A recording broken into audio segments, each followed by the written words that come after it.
Hello friends, आज की class में हम लोग देखने वाले हैं एलॉइंग इफेक्ट। यह नैनो पार्टिकल का मोस्ट आईएमपी क्वेश्चन है जिसे हम लोग डिटेल में देखेंगे।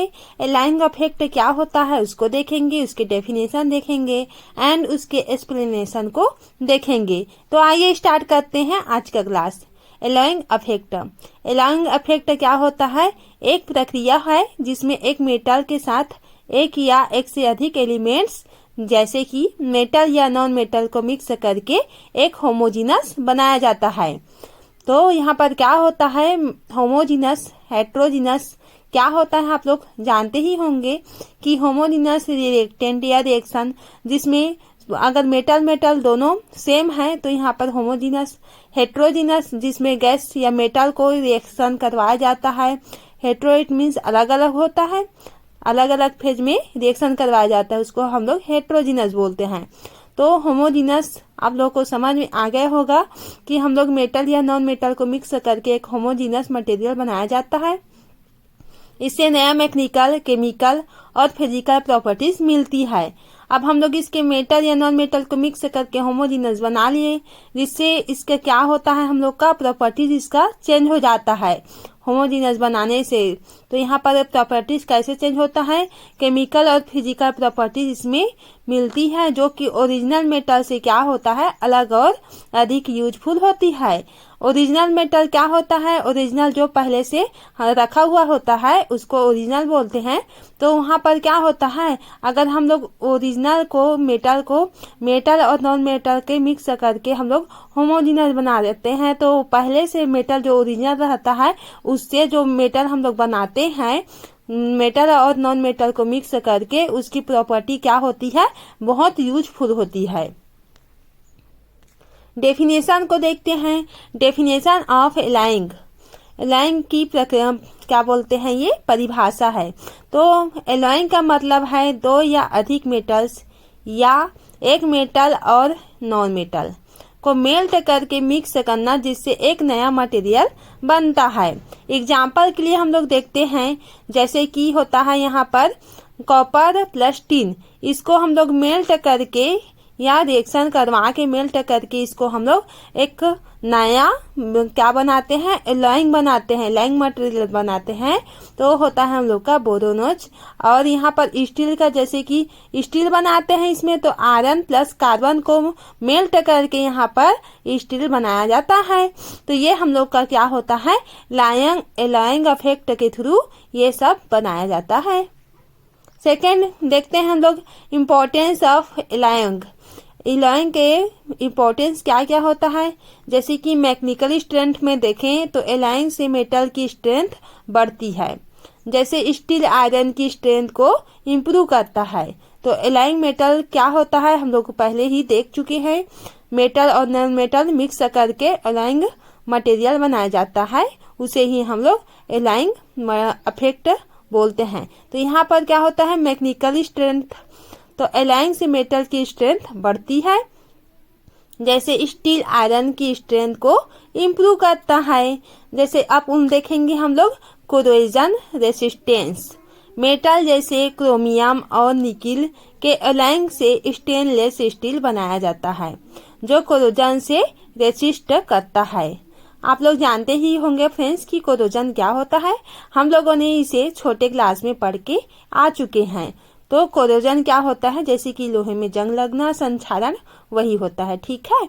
तो यहाँ पर मेटल जैसे क्रोमियम और निकिल के एलॉइंग से क्या बनाते हैं, स्टेनलेस स्टील बनाया जाता है। किसके मिक्स करने से? क्रोमियम और निकिल को मिक्स करने से, एलॉइंग करने से स्टील बनाया जाता है और ये कोरोजन से रेसिस्ट करता है। अब देखते हैं इसके आगे का पार्ट, डक्टिलिटी और मेलेबिलिटी। एलॉइंग मेटल्स को ज्यादा डक्टाइल और मेलिएबल बनाता है। इसके इलेक्ट्रिकल प्रॉपर्टीज को हम लोग देखेंगे। तो एलॉइंग से मेटल्स की इलेक्ट्रिकल कंडक्टिविटी को कंट्रोल किया जाता है। जैसे कि हम लोग निकिल और क्रोमियम को एलॉइंग बनाएंगे तो हम लोग को क्या प्राप्त होता है, निक्रोम प्राप्त होता है। तो इसे कंडक्टिविटी को भी कंट्रोल किया जाता है एलॉइंग बना के। थर्मल प्रॉपर्टीज को देखें तो हीट रेसिस्टेंट बढ़ाना जैसे कि टंगस्टन और मोलिब्डेनम के एलॉयज में होता है। अब इसके आगे का देखते हैं, टाइप्स ऑफ एलॉयज। एलॉयज के प्रकार को हम लोग देखेंगे तो ये क्या होता है, सब्स्टिट्यूशनल एलॉयज। इसमें एक मेटल एटम दूसरे मेटल एटम को रिप्लेस करते हैं। सब्स्टिट्यूशन करवाना आप लोग जानते ही होंगे कि हम लोग ऑर्गेनिक केमिस्ट्री में पढ़े हैं कि एक मेटल के स्थान पर दूसरे मेटल रिप्लेस कर जाता है, उसी को ही हम लोग सब्स्टिट्यूशन बोलते हैं। एग्जाम्पल के लिए हम लोग देखते हैं तो यहाँ पर कॉपर प्लस जिंक लेंगे तो ये क्या प्राप्त होता है हमें, ब्रास। अब देखते हैं इंटरस्टेशियल एलॉयज। इसमें छोटी साइज के एटम बड़े साइज के मेटल एटम्स के गैप में इंटर करते हैं। एग्जाम्पल के लिए देखते हैं तो स्टील, आयरन प्लस कार्बन को मिला करके हम लोग स्टील बनाते हैं। फोर्थ होता है इसका अफेक्ट ऑफ अलाइंग ऑन प्रॉपर्टीज।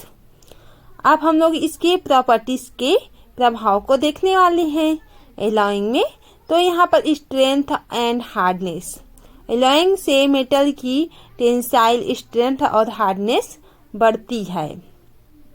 किसके कारण बढ़ती है, एलॉइंग के कारण मेटल की जो होता है स्ट्रेंथ हार्डनेस इंक्रीज करने लगता है, क्योंकि इसका स्ट्रेंथ एलॉइंग के कारण ही बढ़ता है।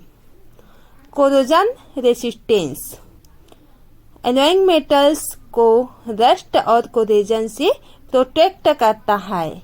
इट मीन्स मेटल जो होता है, मेटल में आप लोग जानते हैं कि वहाँ पर कोरोजन पाया जाता है। अगर उसे हम लोग खुले इन्वायरमेंट में छोड़ देते हैं तो वहाँ पर रस्ट या कोरोजन देखने को मिलता है। इसे ही प्रोटेक्ट करने के लिए एलॉइंग मेटल का उपयोग या यूज किया जाता है। अब हम लोग देखते हैं इलेक्ट्रिकल रेसिस्टेंस। इलेक्ट्रिकल रेसिस्टेंस क्या होता है, एलॉइंग इलेक्ट्रिकल कंडक्टिविटी को कम कर सकता है। एलॉइंग क्या होता है फ्रेंड्स, हम लोग देख चुके हैं। तो एलॉइंग क्या करता है, जो मेटल होता है या नॉन मेटल से मिलकर बनाया जाता है तो उसके इलेक्ट्रिकल कंडक्टिविटी को कम करने का काम करता है एलॉइंग। और लेते हैं कंस्ट्रक्शन, जैसे कि यहाँ पर क्या होता है, copper plus nickel high resistance के लिए यूज होता है। अब इसके हम लोग मेल्टिंग पॉइंट को देखते हैं। एलॉइंग से मेटल्स का मेल्टिंग पॉइंट चेंज हो जाता है। आप लोग समझ सकते हैं कि हम लोग अगर एलॉइंग बनाते हैं तो जो मेटल का मेल्टिंग पॉइंट होता है वो चेंज हो जाता है, वह पहले मेटल जैसा नहीं रहता। क्योंकि मेटल से हम लोग एलॉइंग मेटल अगर हम लोग बना लेते हैं वहाँ पर, तो वहाँ पर मेल्टिंग पॉइंट में ही चेंज देखने को मिलता है। 5 है एग्जाम्पल्स ऑफ कॉमन एलॉयज। तो हम लोग इसके कॉमन एलॉयज को देखते हैं। इसकी एग्जाम्पल है जैसे कि ब्रास, इसको कॉपर प्लस जिंक से मिलकर बनाया जाता है। और बोरोंज जो कि क्या होता है, कॉपर प्लस टिन से मिलकर बनाया जाता है। इसके टूल्स और स्टेटस के लिए यूज किया जाता है। जबकि कॉपर प्लस जिंक को म्यूजिकल इंस्ट्रूमेंट्स और डेकोरेशन के लिए यूज किया जाता है। और यहाँ पर stainless steel, iron plus chromium plus nickel, इसका यूज कोरोजन रेसिस्टेंस मटेरियल्स के लिए किया जाता है।